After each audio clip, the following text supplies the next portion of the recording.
When the HOA sent a letter claiming his private lake belonged to them, he laughed it off, until they showed up with a surveyor and a lawyer, demanding he hand over the deed.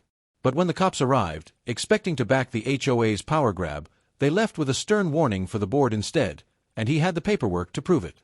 He sat at his kitchen table, staring at the letter that had arrived in the mail 3 weeks ago. It was from the Homeowners Association, printed on their official letterhead, with bolded words like eminent domain and community property.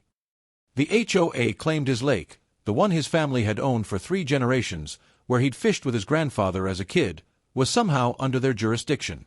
They said it was part of the neighborhood's common areas, and demanded he provide proof of ownership within 30 days or face legal action.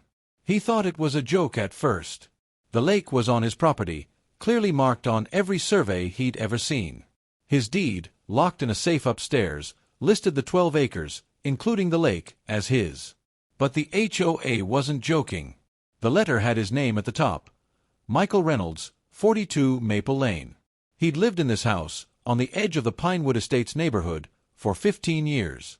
His property was technically part of the HOA's boundaries, but his family had owned the land long before the subdivision was built in the 1980s.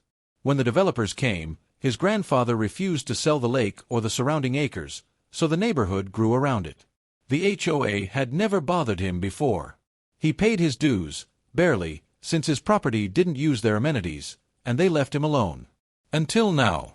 Michael called his lawyer, Tom Hargrove, the same day he got the letter. Tom had handled his grandfather's estate when he passed, so he knew the property's history. "This is nonsense," Tom said over the phone. "Your deed is ironclad. The lake's been in your family since 1947. Send me the letter, and